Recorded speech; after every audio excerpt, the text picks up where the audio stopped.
जय श्री कृष्णा मित्रों, आज की कथा बहुत ही ज्ञानवर्धक है। आज की कथा में हम जानेंगे कि ऐसी कौन सी चीज है जिसे पति पत्नी रात को ही लेना पसंद करते हैं। मित्रों, अंत तक जुड़े रहें, क्योंकि इस कथा में भगवान श्री कृष्ण और भगवान शिव दोनों ही इस प्रश्न का उत्तर देंगे। तो मित्रों, आपका समय न नष्ट करते हुए कथा को प्रारंभ करते हैं। एक बार की बात है, भगवान श्री कृष्ण अपनी भव्य द्वारिका नगरी में विराजमान थे। चारों ओर सुख, समृद्धि और शांति का वातावरण था। एक दिन रानी राधा महल में श्री कृष्ण के पास आईं। उनकी आंखों में एक अलग सी चमक थी और मन किसी नई यात्रा की ओर आकर्षित हो रहा था। उन्होंने भगवान श्री कृष्ण से कहा, हे प्रभु, मेरा मन आज कहीं भ्रमण करने का कर रहा है। कृपया मुझे किसी सुंदर स्थान पर ले चलिए। श्री कृष्ण मुस्कुराए और राधा की ओर देखकर बोले, हे प्रिय, क्यों न आज कैलाश पर्वत की यात्रा करें। वहां आदिशक्ति माता पार्वती और भगवान शिव रहते हैं। हमें उनसे मिले बहुत समय हो गया है। यह अवसर उत्तम रहेगा। रानी राधा ने सहर्ष उत्तर दिया, जी प्रभु, यह विचार अद्भुत है। मैं आपकी आज्ञा में हूँ। भगवान श्री कृष्ण ने अपने दिव्य उड़न खटोले का आह्वान किया। दोनों उस पर आरूढ़ हुए और कैलाश पर्वत की ओर प्रस्थान किया। उड़न खटोले के चलते ही रानी राधा आकाश से नीचे के सुंदर दृश्यों को देखकर मंत्रमुग्ध हो गईं। हिमालय की बर्फ से ढकी चोटियां और पर्वत श्रृंखलाएं मन को मोह लेने वाली थीं। कैलाश पर्वत पर पहुंचते ही वहां का दिव्य दृश्य देखकर रानी राधा मुग्ध हो गईं। पर्वत शिखर बर्फ से आच्छादित था और चारों ओर आध्यात्मिक आभा फैल रही थी। वहां का सौंदर्य इतना अनुपम था कि शब्दों में वर्णन करना कठिन था। भगवान श्री कृष्ण और रानी राधा उड़न खटोले से नीचे उतरे और सीधे भगवान शिव और माता पार्वती के दर्शन को पहुंचे। शिव और पार्वती एक विशाल बर्फ के शीश पर विराजमान थे। जैसे ही भगवान शिव ने श्री कृष्ण को देखा, वे मुस्कुराते हुए बोले, आओ आओ गोपियों के लाल, आपका स्वागत है। यह सुनते ही सभी खिलखिलाकर हंसने लगे। राधा भी मंद मंद मुस्कुराईं। भगवान शिव ने पूछा, क्या कारण है कि आप आज हमें मिलने आए हैं? ऐसा क्या विशेष अवसर है? श्री कृष्ण ने हाथ जोड़कर उत्तर दिया, हे भोलेनाथ, हम तो यूं ही आपके दर्शन को आए हैं।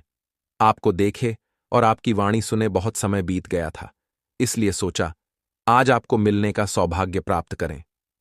भगवान शिव ने श्री कृष्ण और राधा का स्वागत करते हुए उन्हें आसन ग्रहण करने को कहा। कुछ समय पश्चात रानी राधा ने भगवान शिव से निवेदन किया, हे प्रभु, मैंने सुना है कि आपकी वाणी में अद्भुत माधुर्य है। आप कथाओं का जो ज्ञान देते हैं वह हृदय को छू जाता है। कृपया इस पावन अवसर पर हमें कोई सुंदर कथा सुनाइए। भगवान शिव प्रसन्न हो गए और बोले, हे देवी, अवश्य, आज मैं पुनर्जन्म की एक अद्भुत कथा सुनाता हूं। इसे ध्यानपूर्वक सुनिए। यह कथा एक राजा और रानी के पुनर्जन्म की है। भगवान शिव ने कथा सुनानी आरंभ की।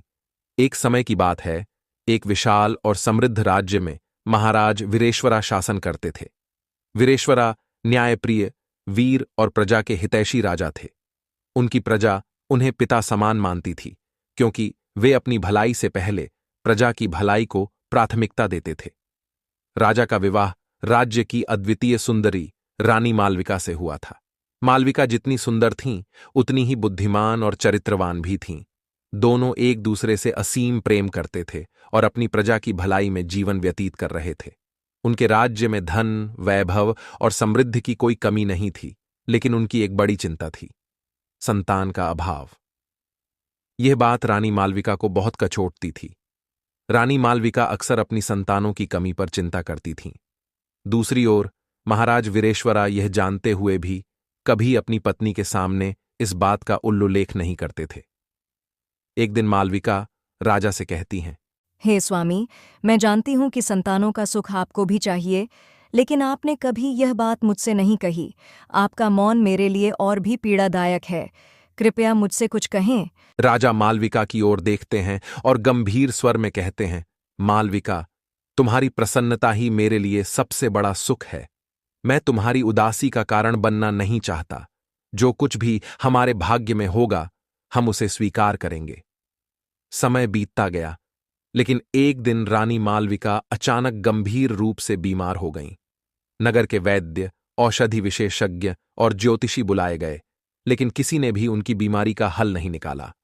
रानी की हालत बिगड़ती देख महाराज वीरेश्वरा बेहद चिंतित हो गए।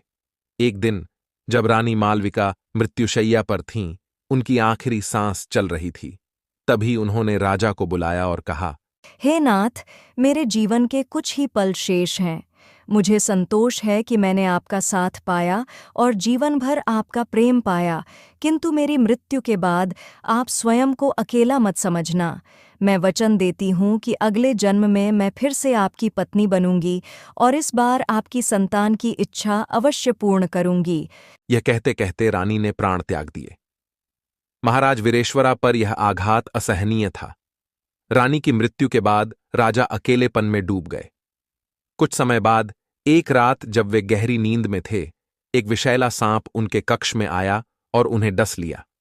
उसी क्षण महाराज वीरेश्वरा ने प्राण त्याग दिए। उनका पुनर्जन्म एक शक्तिशाली राज्य के राजा महेंद्रवरम के घर हुआ। महेंद्रवरम की 20 रानियां थीं, लेकिन किसी को संतान प्राप्ति नहीं हुई थी। इसलिए सभी रानियां उस नवजात राजकुमार को अपने पुत्र के समान मानने लगीं। राजकुमार का नाम रखा गया सूर्यतेज। दूसरी ओर रानी मालविका का पुनर्जन्म एक अन्य राज्य के राजा धृतराष्ट्र के घर हुआ। धृतराष्ट्र की भी 15 रानियां थीं, लेकिन केवल पटरानी को ही एक पुत्री की प्राप्ति हुई, जिसका नाम रखा गया चंद्रलता। राजा महेंद्रवरम के पास एक विशेष मोर था, जिसका नाम सुदर्शन था। यह मोर अद्वितीय बुद्धिमत्ता और परामर्श कौशल के लिए प्रसिद्ध था। राजा महेंद्रवरम मोर से कहते हैं, हे सुदर्शन, अब मैं तुम्हें एक बहुत ही महत्वपूर्ण कार्य सौंपने जा रहा हूं। मेरा पुत्र सूर्य तेज अब विवाह योग्य हो गया है। मैं चाहता हूं कि तुम उसके लिए एक ऐसी राजकुमारी खोजो जो गुण, सौंदर्य और कुलीनता में सर्वोत्तम हो। सुदर्शन सिर झुकाकर कहता है, महाराज, यह कार्य मेरे लिए सम्मान की बात है। मुझे अपने विचार लिख कर दीजिए और मैं वचन देता हूं कि आपके पुत्र के लिए सर्वश्रेष्ठ वधू लेकर आऊंगा। राजा ने अपनी इच्छाओं को एक पर्ची पर लिखकर सुदर्शन के पैर में बांध दिया। सुदर्शन उड़ता हुआ पड़ोसी राज्य की ओर निकल पड़ा। रास्ते में वर्षा शुरू हो गई। भीगने से बचने के लिए उसने एक घने वन का सहारा लिया। वहां उसे एक विशाल और खोखला वृक्ष दिखा। जैसे ही सुदर्शन उस खोखले वृक्ष के अंदर जाने लगा, अंदर से एक गूंजती हुई आवाज आई, कौन हो तुम? यहां मत आओ, नहीं तो अंधे हो जाओगे। सुदर्शन ने डरकर अंदर जाने का विचार त्याग दिया और वृक्ष की एक डाल पर जाकर बैठ गया। कुछ देर बाद बारिश रुक गई। तभी उस खोखले वृक्ष से एक सुंदर मोरनी, जिसका नाम माधवी था, बाहर निकली। माधवी मुस्कुराकर मोर से कहती है, हे अतिथि, आप कौन हैं और इस वन में क्यों आए हैं? सुदर्शन विनम्रतापूर्व मोरनी से कहता है, मैं महाराज महेंद्रवरम का सेवक हूं और अपने राजकुमार के लिए योग्य वधू की खोज में निकला हूं। बारिश से बचने के लिए यहां रुका था। माधवी ने सुदर्शन को सहयोग देने का आश्वासन दिया और कहा कि वह उसके साथ चलकर उसकी खोज में सहायता करेगी। बारिश थम चुकी थी। मोर सारंग और मोरनी माधवी एक वृक्ष की डाल पर बैठे थे। वे दोनों पहली बार मिले थे, लेकिन उनके बीच सहजता से बातचीत होने लगी। सारंग ने माधवी को अपनी कहानी बताई। सारंग मोरनी से कहता है, हे माधवी, मेरे राजा ने मुझे एक विशेष कार्य सौंपा है। मैं उनके पुत्र के लिए एक ऐसी राजकुमारी की तलाश में हूं जो सुंदर, गुणवान और कुलीन परिवार से हो। राजा की आज्ञा का पालन करना मेरा धर्म है। माधवी मुस्कुराते हुए जवाब देती है, हे सारंग, यह हमारी किस्मत है कि हम आज मिले। मैं भी अपने राजा के लिए एक ऐसा राजकुमार खोज रही हूं जो सर्वगुण संपन्न हो। मेरा राजा भी अपनी पुत्री के लिए उचित वर की खोज में है। सारंग आश्चर्यचकित होकर पूछता है, तुम्हारे राजा की कितनी रानियां हैं? माधवी अपनी कहानी सुनाते हुए कहती है, हे सारंग, मेरे राजा के पास 20 रानियां हैं और उनकी केवल एक ही पुत्री है। वह अत्यंत बुद्धिमान, गुणवान और सुंदर है। सारंग उत्साहित होकर कहता है, यह तो अद्भुत संयोग है। मेरे राजा के पास भी 20 रानियां हैं और उनका एकमात्र पुत्र है। वह भी गुणों में अद्वितीय है। शायद हमारे राजाओं के बीच यह रिश्ता भगवान ने पहले से ही तय किया हो। माधवी सहमति में सिर हिलाती है और कहती है, अगर ऐसा है तो हमें यह सुनिश्चित करना चाहिए कि यह रिश्ता बने। हमें अपने राजाओं के पास यह शुभ संदेश पहुंचाना चाहिए। जब सारंग और माधवी एक साथ उड़कर राजकुमारी के राज्य की ओर जा रहे थे, तब उन्हें राजा के महल का एक सैनिक देख लेता है। वह तुरंत राजा महेंद्रवरम के पास जाकर शिकायत करता है और महाराज से कहता है, हे महाराज, आपके मोर ने आपकी आज्ञा का उल्लंघन किया है। मैंने उसे एक मोरनी के साथ वन में घूमते हुए देखा। वह आपकी आज्ञा भूल चुका है। राजा यह सुनकर क्रोधित हो उठते हैं और वह गुस्से से कहते हैं, सारंग ने मेरे साथ विश्वासघात किया है। सैनिकों, उसे और उस मोरनी को ढूंढकर तुरंत खत्म कर दो। सारंग और माधवी को जब यह पता चला कि राजा ने उन्हें मारने का आदेश दिया है, तो वे दोनों जंगल की ओर भाग गए। माधवी घबराकर कहती है, हे सारंग, हमें जल्दी यहां से भागना चाहिए। हमारे प्राण खतरे में हैं। फिर सारंग कहता है, तुम सही कह रही हो। चलो, कहीं सुरक्षित स्थान पर चलते हैं। वे दोनों दूर जंगल में छिप गए। राजा के सैनिक उन्हें ढूंढते रहे, लेकिन वे असफल रहे। अंततः थक हार कर सैनिक महल लौट आए। कुछ दिनों बाद सारंग और माधवी ने तय किया कि अब राजा का गुस्सा शांत हो गया होगा। वे दोनों महल लौट आए। सारंग और माधवी दोनों राजा के स्पष्ट बैठ जाते हैं और अपनी बात कहते हैं। सारंग नरम स्वर में राजा से कहता है, हे महाराज, हमने कभी आपकी आज्ञा का उल्लंघन नहीं किया। आपके सैनिक मुझसे ईर्ष्या करते हैं, इसलिए उन्होंने आपके सामने झूठ बोला। मैं आपको खुशखबरी देने आया हूं। राजा महेंद्रवरम आश्चर्यचकित होकर कहते हैं, खुशखबरी?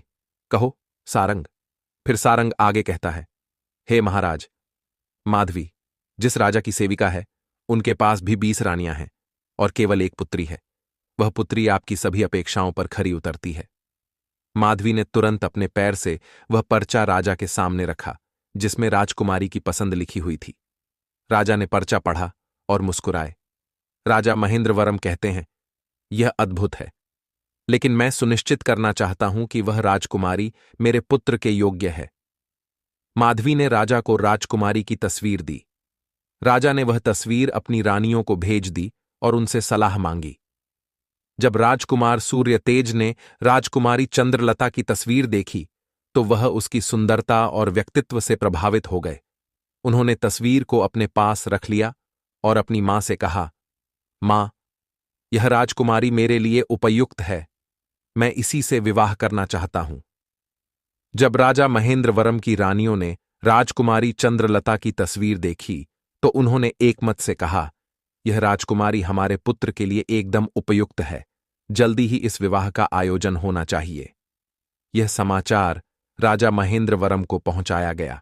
फिर महेंद्रवरम कहते हैं, यदि मेरे पुत्र को यह राजकुमारी पसंद है और हमारी रानियां भी इसे स्वीकारती हैं, तो यह रिश्ता पक्का है।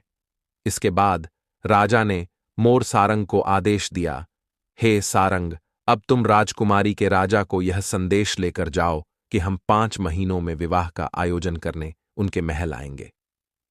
सारंग ने झुककर राजा को प्रणाम किया और संदेश लेकर राजकुमारी के राज्य की ओर उड़ गया। वहां पहुंचकर उसने राजा धृतराष्ट्र को विवाह की स्वीकृति और समय की सूचना दी।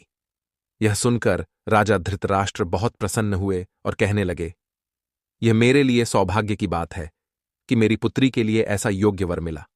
हम इस विवाह को भव्य तरीके से मनाएंगे। राजा धृतराष्ट्र ने विवाह की तैयारियां आरंभ कर दीं। महल को सजाने के लिए नायाब हीरे जवाहरात, सुंदर वस्त्र, दुर्लभ फल और अन्य सामग्रियां मंगाई गईं। हर कोई इस विवाह को लेकर उत्साहित था। लेकिन विवाह के कुछ दिन पहले राजकुमार के पिता राजा महेंद्रवरम अचानक बीमार पड़ गए। कुछ ही दिनों में उनकी मृत्यु हो गई।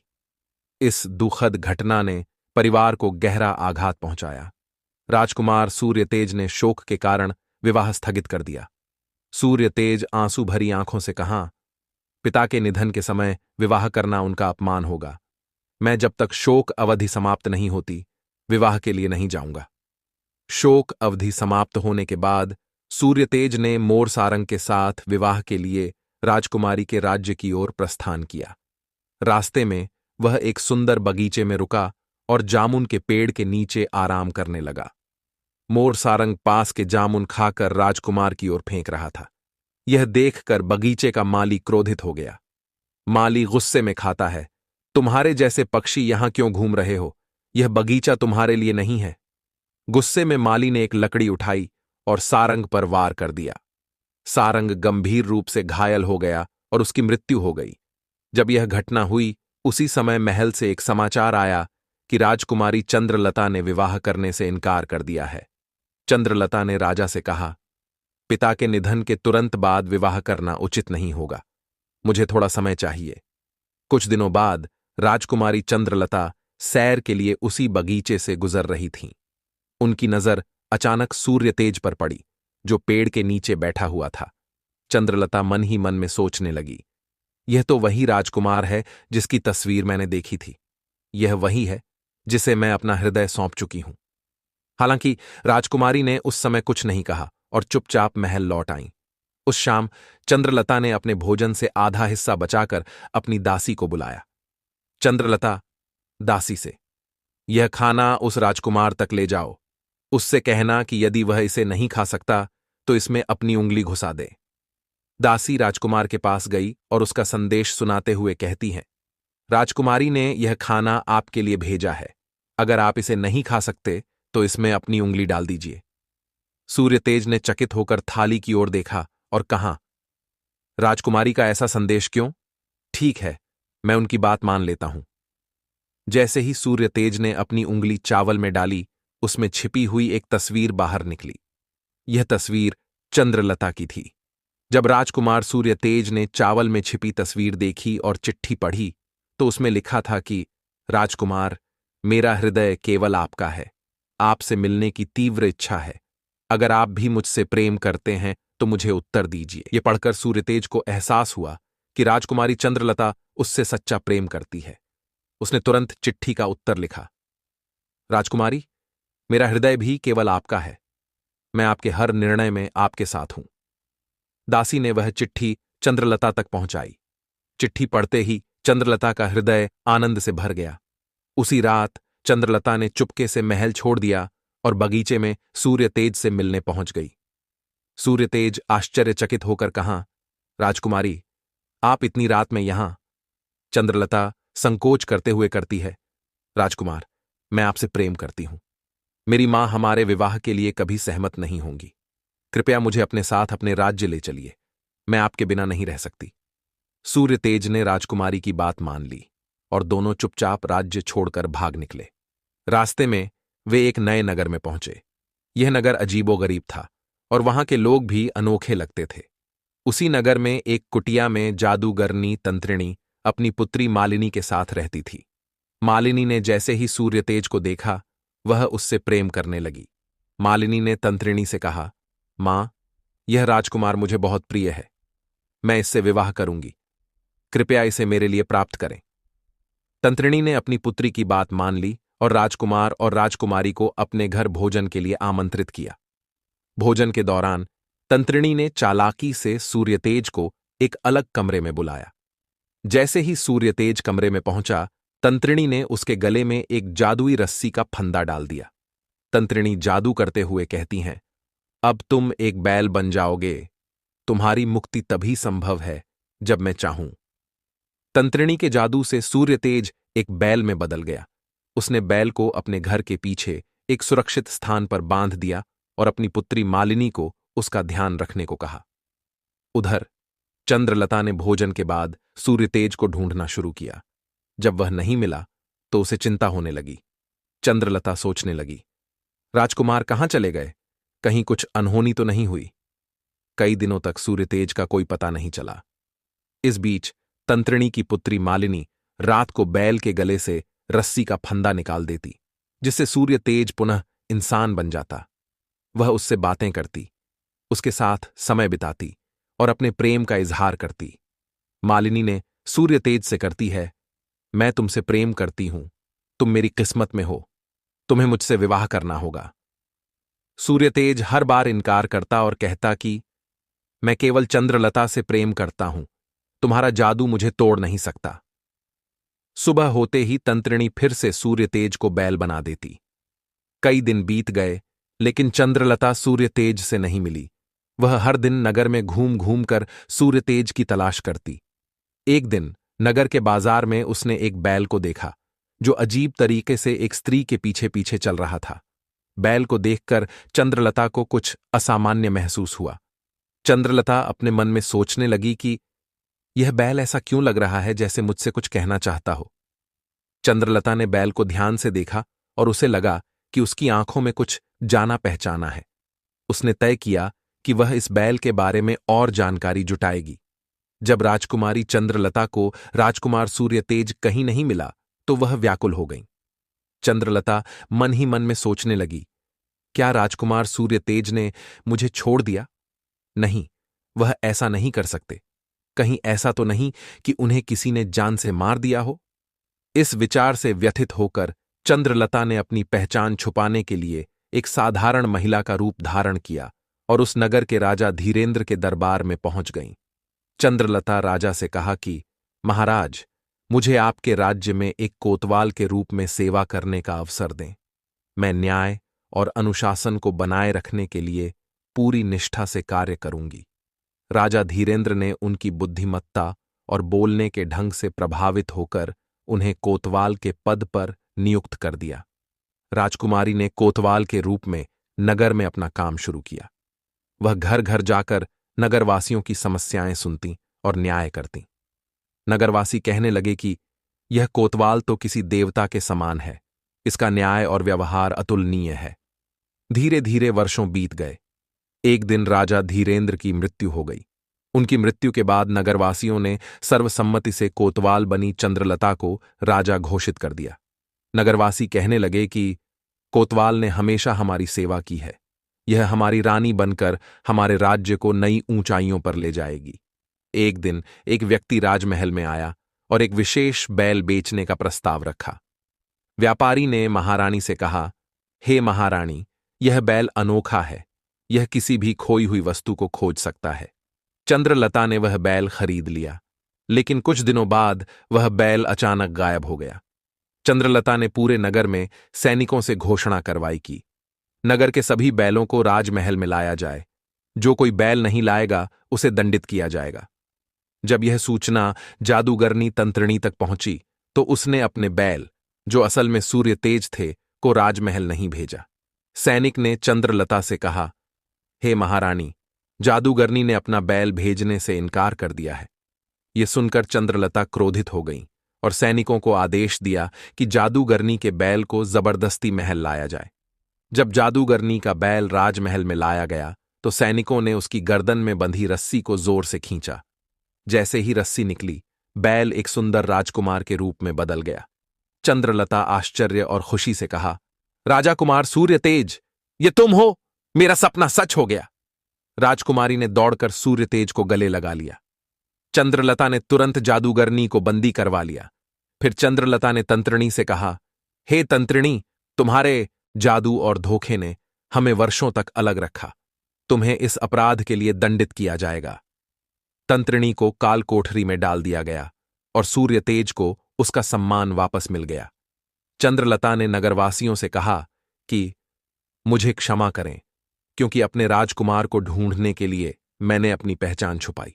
अब से यह राजकुमार आपका राजा होगा और मैं आपकी रानी। नगरवासी इस निर्णय से अत्यंत प्रसन्न हुए। नगरवासी ने कहा, हमारे नए राजा और रानी को हमारा आशीर्वाद। कुछ समय बाद सूर्यतेज और चंद्रलता वन की सैर पर गए।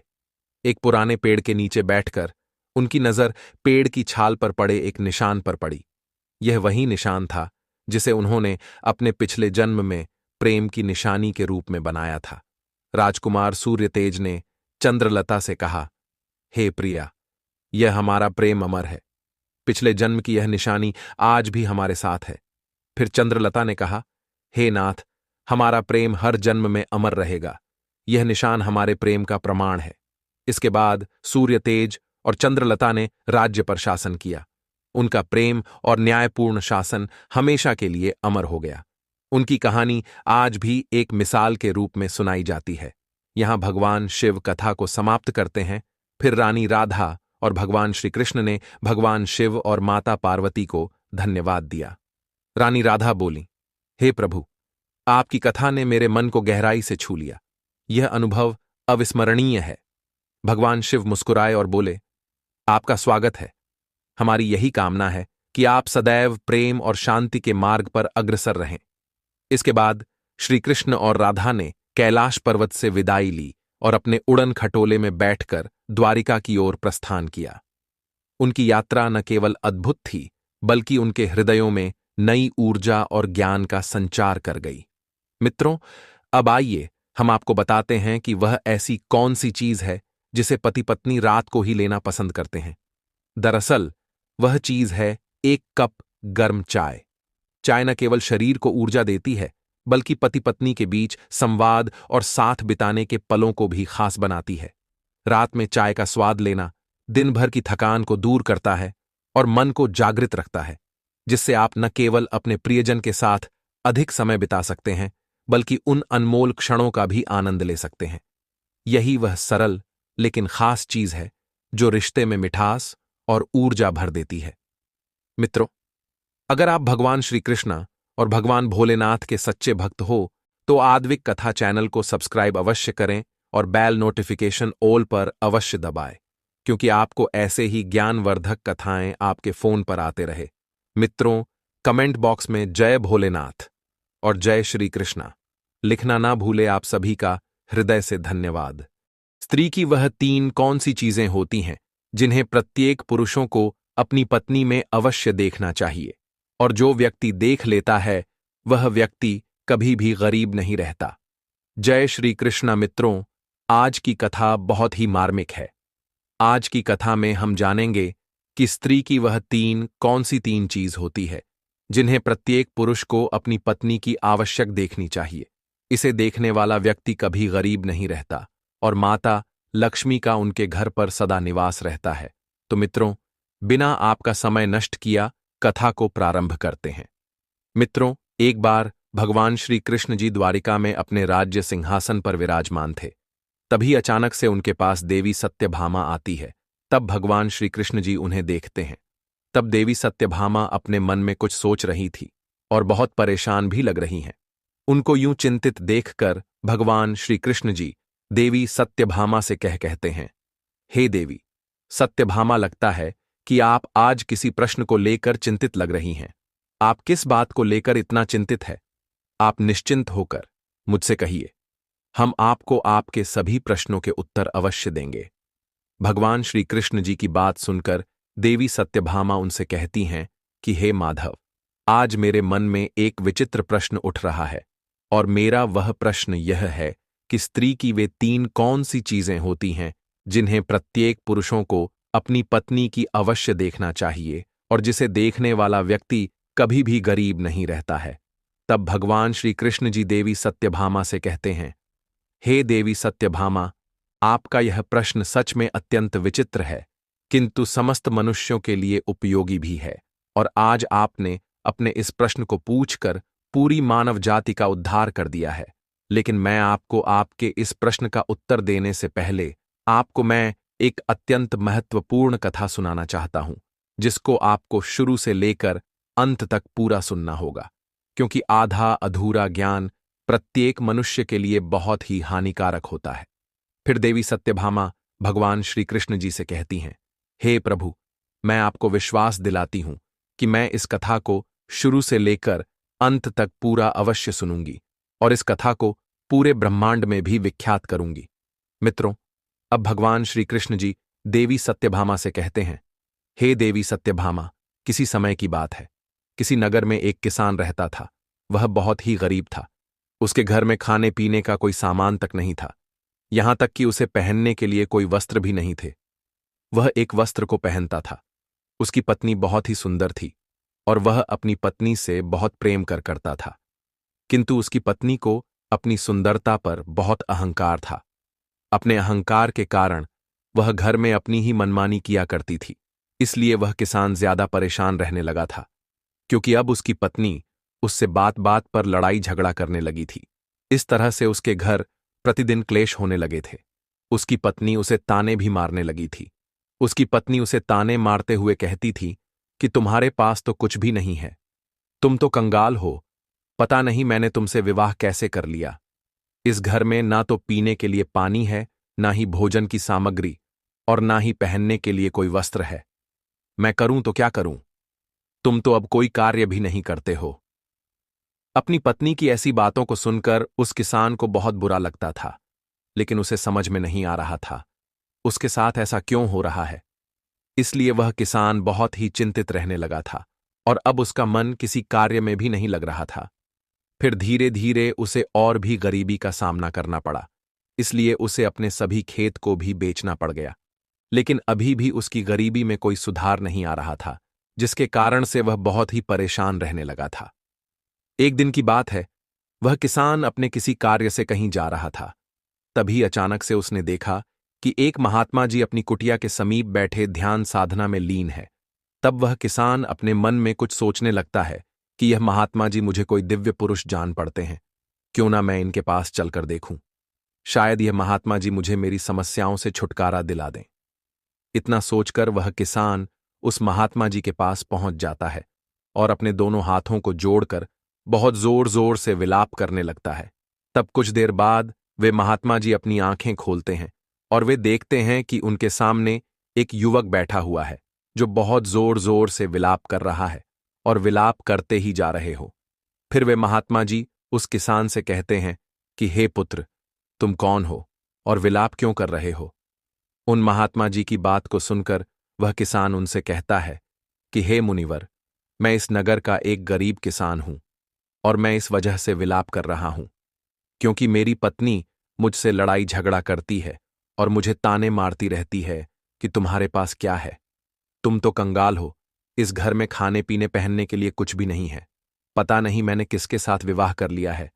इसी तरह के ताने मेरी पत्नी प्रतिदिन मारती रहती, लेकिन मैं बहुत मेहनत करता हूं, फिर भी थोड़ा सा ही धन कमा पाता हूं, जिससे मैं अपने परिवार का पालन पोषण करता हूं। वह किसान आगे कहता है, हे मुनिवर, आप मुझे वह उपाय बताएं जिसको करने के बाद मेरी पत्नी मुझसे झगड़ा न करे और मैं बहुत जल्द धनवान बन जाऊं। उस किसान की बातों को सुनकर वे महात्मा जी उससे कहते हैं, हे पुत्र, तुम पहले विलाप करना बंद करो। मैं तुमको 3 चीजें बताने वाला हूं जिसे प्रत्येक पुरुष को अपनी पत्नी की अवश्य देखना चाहिए, और अगर कोई भी पुरुष अपनी पत्नी की इन तीनों चीजों को देख लेता है तो उस व्यक्ति को धनवान बनने से विधाता भी नहीं रोक सकता है। उन महात्मा जी की बात सुनकर वह किसान उनसे कहता है कि हे मुनिवर, आप देर ना करते हुए उन तीनों चीजों को बता दीजिए जिन्हें प्रत्येक पुरुषों को अपनी पत्नी की देखनी चाहिए। मैं उन तीनों चीजों के बारे में जानने के लिए बहुत उत्सुक हो रहा हूं। तब वे महात्मा जी उस किसान से कहते हैं, हे पुत्र, इतनी उत्सुकता ठीक नहीं है। मनुष्य को हमेशा धैर्यवान होना चाहिए। तो चलो, मैं अब तुमको वे तीनों चीजें बता देता हूं जिन्हें प्रत्येक पुरुषों को अपनी पत्नी की उन तीनों चीजों को अवश्य देखना चाहिए। लेकिन मैं तुमको उन तीनों चीजों के बारे में एक अत्यंत महत्वपूर्ण कथा के द्वारा बताने वाला हूं, इसलिए तुमको मुझसे एक वादा करना होगा कि जब मैं इस कथा को सुनाऊंगा तब तक तुम्हें इस कथा को सुनना होगा। उन महात्मा जी की बात सुनकर वह किसान उनसे कहता है, हे मुनिवर, मैं आपको विश्वास दिलाता हूं, मैं इस कथा को शुरू से लेकर अंत तक पूरा अवश्य सुनूंगा। मित्रों, अब भगवान श्री कृष्ण जी देवी सत्यभामा से कहते हैं, हे देवी सत्यभामा। वे महात्मा जी उस किसान से कहते हैं, हे पुत्र, किसी नगर में एक व्यापारी रहता था। वह उस नगर का सबसे बड़ा व्यापारी था। उस व्यापारी और उसकी पत्नी में आप आपस में बहुत प्रेम था। वे दोनों एक दूसरे से बहुत प्रेम करते थे और उनके घर में कभी भी लड़ाई झगड़ा नहीं होता था। कभी भी किसी को लेकर भी व्यापारी और उसकी पत्नी के बीच में किसी भी प्रकार का कोई क्लैश नहीं होता था। इसलिए उसके घर में सदैव माता लक्ष्मी जी का वास बना रहता था। उसे अपने व्यापार में कई गुना सफलता प्राप्त होती थी। व्यापारी और उसकी पत्नी के बीच में इतना प्रेम था कि उसके आस पड़ोस के लोग उनके इस प्रेम को देखकर ईर्ष्या करने लगे थे, कि वजह से कुछ स्त्रियां तो व्यापारी की पत्नी से बात तक भी नहीं करती थीं। उसकी पत्नी प्रतिदिन संध्या काल के समय एक दीपक अपने घर अवश्य प्रज्वलित करती थी, लेकिन कुछ स्त्रियां उसे ऐसा भी करने से रोकती थीं और कहती थीं कि तुम प्रतिदिन संध्या काल के समय अपने घर में दीपक क्यों प्रज्वलित करती हो? ऐसा करने से तुम्हें क्या लाभ होगा? तुम ऐसा मत किया करो। किंतु वह किसी की बात सुनकर भी अनसुना कर देती थी और अपनी मनमर्जी किया करती थी। यहां तक वह अपने पति यानी कि उस व्यापारी की भी कोई भी बात नहीं मानती थी। वह अपने अनुसार घर को चलाती थी और वह व्यापारी भी अपनी पत्नी को किसी भी कार्य को करने से मना नहीं करता था, क्योंकि वह व्यापारी बहुत बुद्धिमान था।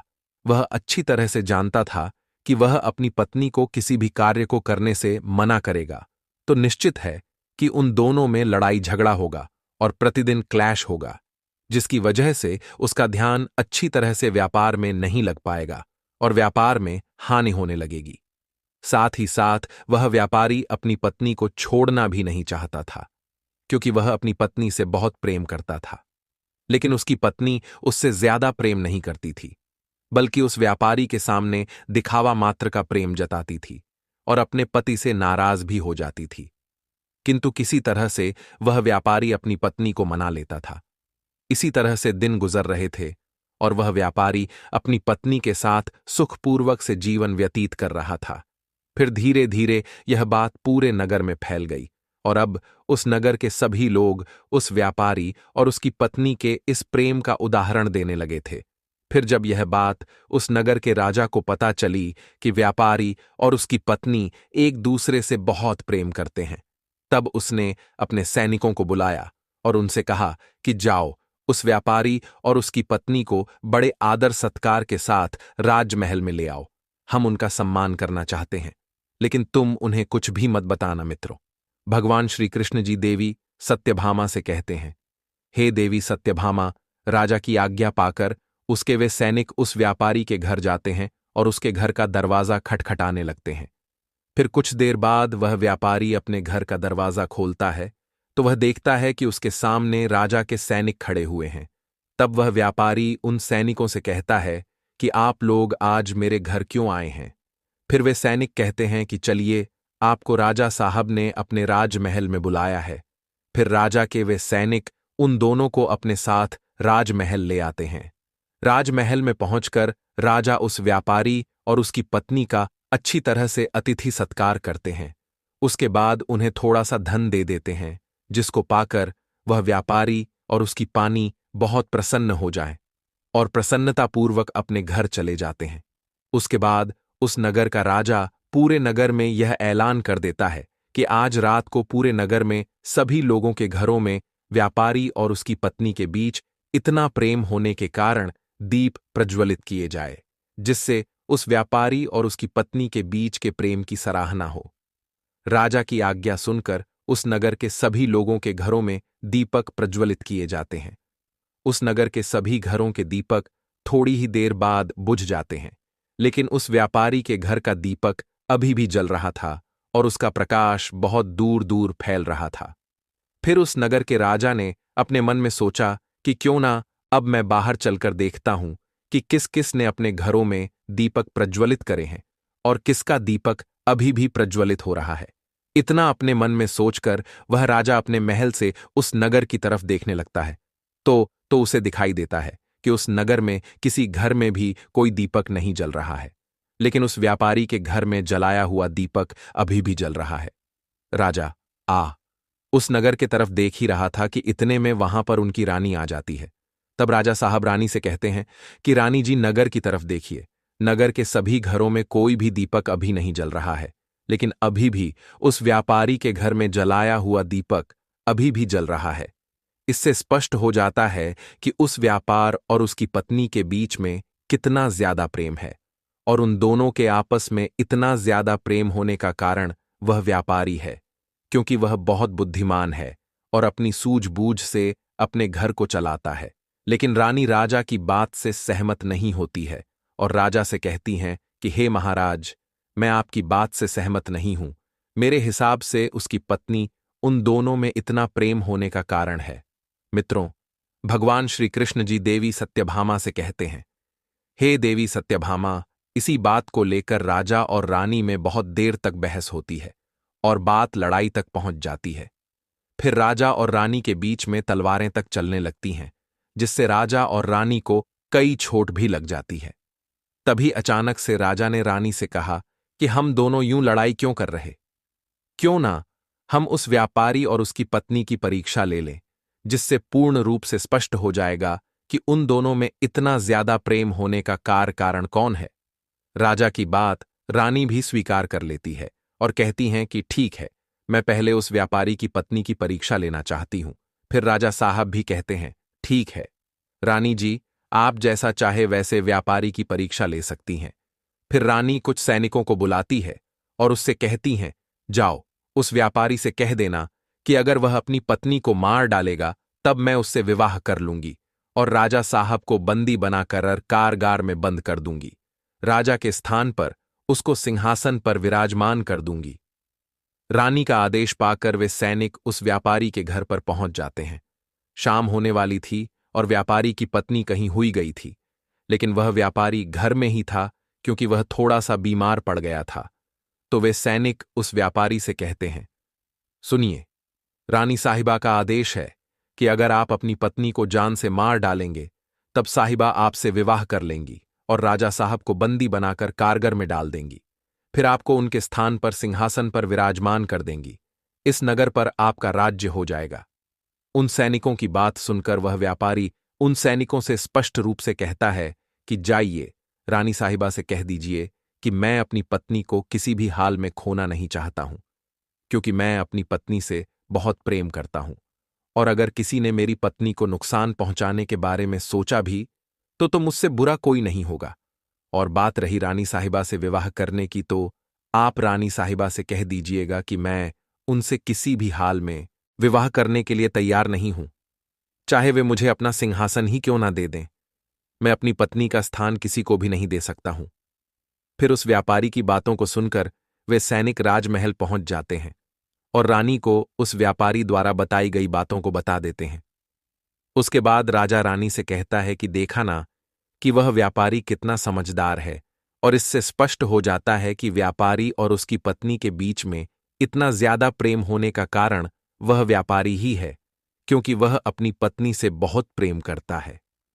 राजा की बात सुनकर रानी राजा से कहती, आप यह कैसे कह सकते हो?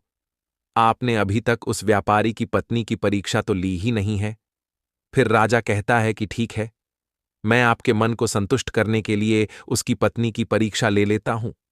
तब राजा भी कुछ सैनिकों को बुलाता है और उनसे कहता है, जाओ और इस नगर में रहने वाले उस धनवान व्यापारी की पत्नी से कहना कि अगर वह अपने पति को मौत के घाट उतार देगी तो मैं उसको अपनी रानी के रूप में स्वीकार कर लूंगा और उसे सदैव अपनी पटरानी बनाकर रखूंगा। मित्रों, भगवान श्री कृष्ण जी देवी सत्यभामा से कहते हैं, हे देवी सत्यभामा। अब वे महात्मा जी उस किसान से कहते हैं, हे पुत्र, आज्ञा पाकर उसके वे सैनिक उस व्यापारी के घर की तरफ निकल जाते हैं और उसके घर पर पहुंचकर जब वे सैनिक उस व्यापारी के घर जा रहे थे तब वे देखते हैं कि उस व्यापारी की पत्नी पानी लेकर आ रही है, और जब उसकी पत्नी उन सैनिकों के पास पहुंच जाती है तब वे सैनिक उस व्यापारी की पत्नी से कहते हैं कि राजा साहब ने आदेश दिया है कि अगर आप अपने पति को मृत्यु के घाट उतार दोगी तब राजा साहब तुमसे विवाह कर लेंगे और तुम्हें पटरानी बनाकर रखें। राजा के उन सैनिकों की बात सुनकर व्यापारी की पत्नी अपने मन में सोचने लगती है कि राजा साहब मुझसे विवाह करने के लिए तैयार हैं, तब तो बहुत अच्छा है, मैं अपने पति को मार ही डालती हूं। अपने मन में इतना सोचकर वह उन सैनिकों से कहती है, ठीक, मैं अपने पति को मौत के घाट उतारने के लिए बिल्कुल तैयार हूं। तब वे सैनिक उससे कहते हैं कि लेकिन राजा साहब को पता कैसे चलेगा कि तुमने अपने पति को मौत के घाट उतार दिया है। फिर व्यापारी की पत्नी उन सैनिकों से कहती है, संध्या काल के समय जो दीपक में प्रतिदिन जलाती हूं उसके थोड़ी देर बाद मैं अपने पति को मौत के घाट उतार दूंगी और राजा साहब को संध्याकाल का वह दीपक बुझाकर इशारा दे दूंगी।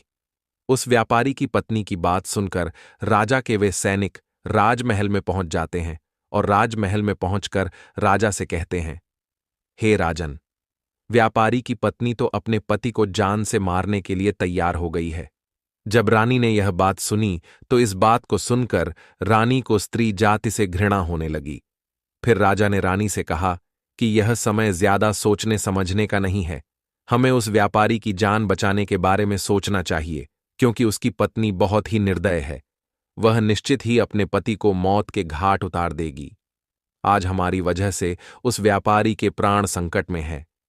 फिर राजा तुरंत उन सैनिकों से कहता है कि जल्दी से जाओ और उस व्यापारी की पत्नी से कह देना कि वह व्यापारी को न मारे।